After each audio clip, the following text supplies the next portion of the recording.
इस 25 वर्ष का अमृतकाल के लिए जब हम चर्चा करते हैं तब मैं जानता हूं चुनौतियां अनेक हैं, मर्यादाएं अनेक हैं, मुसीबतें भी हैं,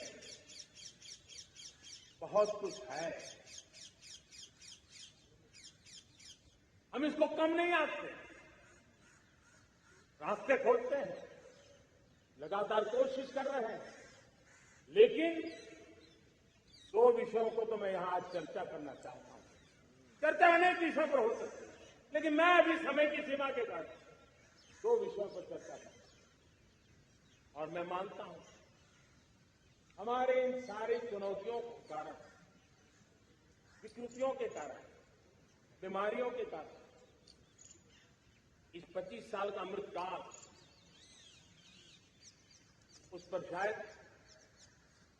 अगर हमने समय रहते नहीं चेते, समय रहते समाधान नहीं किए, तो वो ये विकराल रूप ले सकते। और इसलिए मैं सबकी चर्चा न करते हुए दो पर जरूर चर्चा करना। एक है भ्रष्टाचार, दूसरा है भाई भतीजावाद, परिवारवाद। भारत जैसे लोकतंत्र में जहां लोग गरीबी से जूझ रहे हैं, जब एक तरफ से देखते हैं एक तरफ वो लोग हैं जिनके पास रहने के लिए जगह नहीं है, दूसरी पास वो तरह लोग हैं जिनको अपना चोरी किया हुआ माल रखने के लिए जगह नहीं है। ये स्थिति अच्छी नहीं है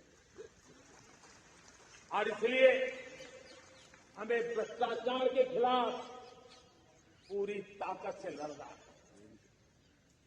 पिछले 8 वर्षों में डायरेक्ट बेनिफिट ट्रांसफर के द्वारा आधार, मोबाइल, इन सारे आधुनिक व्यवस्थाओं का उपयोग करते हुए 2 लाख करोड़ रुपए जो गलत हाथों में जाते थे, उसको बचा करके देश की भलाई के लिए काम लगाने में हम सफल हुए। जो लोग पिछली सरकारों में बैंकों को लूट करके भाग गए, उनकी संपत्तियां जब्त करके वापस लाने की कोशिश कर रहे हैं। कईयों को जेलों में जीने के लिए मजबूर करके रखा हुआ है। हमारी कोशिश है जिन्होंने देश को लूटा है उनको लौटाना पड़े, वो स्थिति हम पैदा करें। भाइयों बहनों, अब भ्रष्टाचार के खिलाफ मैं साफ देख रहा हूं कि हम एक निर्णायक कालखंड में कदम रख रहे हैं। बड़े बड़े चमरबंदी भी बच नहीं पाएंगे। इस मिजाज के साथ भ्रष्टाचार के खिलाफ एक निर्णायक कालखंड में हिंदुस्तान कदम रख रहा है और मैं लाल किले की प्राचीर से बड़ी जिम्मेवारी के साथ कह रहा हूं। और इसलिए भाइयों बहनों, भ्रष्टाचार दीमक की तरह देश को खोखला कर रहा है। मुझे इसके खिलाफ लड़ाई लड़नी है, लड़ाई को तेज करना है, निर्णायक मोड़ पे लेकर के ही जाना है। तब मेरे 130 करोड़ देशवासी, आप मुझे आशीर्वाद दीजिए, आप मेरा साथ दीजिए।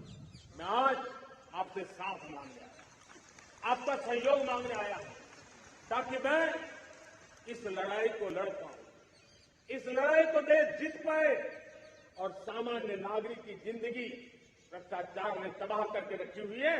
मैं मेरे इन सामान्य नागरिक की जिंदगी को फिर से शान के लिए जीने के लिए रास्ता बनाना चाहता हूं। और इसलिए मेरे प्यारे देशवासियों, ये चिंता का विषय है कि आज देश में भ्रष्टाचार के प्रति नफरत तो दिखती है, व्यक्त भी होती है, लेकिन कभी कभी भ्रष्टाचारियों के प्रति उदारता बरती जाती है। किसी भी देश में ये शोभा नहीं देगा। और कई लोग तो इतनी बेशर्मी तक चले जाते हैं कि कोर्ट में सजा हो चुकी हो, भ्रष्टाचारी सिद्ध हो चुका हो, जेल जाना तय हो चुका हो, जेल गुजार रहे हो, बावजूद भी उनका महिमा मंडन करने में लगे रहते हैं, उनकी शान शौकत में लगे रहते हैं, उनकी प्रतिष्ठा बढ़ाने में लगे रहते हैं। अगर जब तक समाज में गंदगी के प्रति नफरत नहीं होती है, स्वच्छता की चेतना जगती नहीं। जब तक भ्रष्टाचार और भ्रष्टाचारी के प्रति नफरत का भाव पैदा नहीं होता है, सामाजिक रूप से उसको नीचा देखने के लिए मजबूर नहीं करते, तब तक की मानसिकता खत्म होने वाली है। और इसलिए भ्रष्टाचार के प्रति भी और भ्रष्टाचारियों के प्रति भी हमें बहुत जागरूक होने की जरूरत है। दूसरी एक चर्चा मैं करना चाहता हूं, भाई भतीजावाद।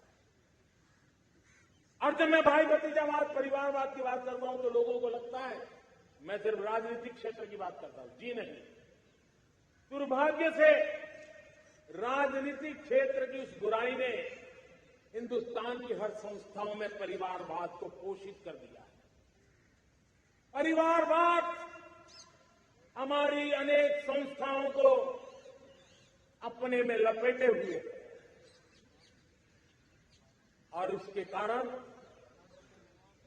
मेरे देश की टैलेंट को नुकसान होता है, मेरे देश के सामर्थ्य को नुकसान होता है।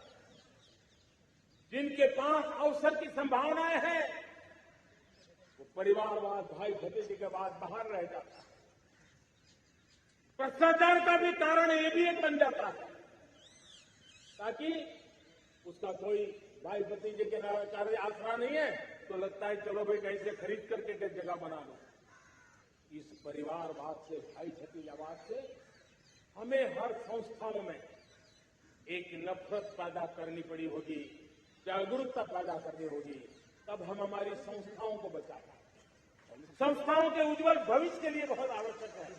उसी प्रकार से राजनीति में भी परिवारवाद ने देश के सामर्थ्य को सबसे सारा अन्याय किया है। परिवारवादी राजनीति परिवार की भलाई के लिए होती है, उसको देश की भलाई से कोई लेना देना नहीं होता।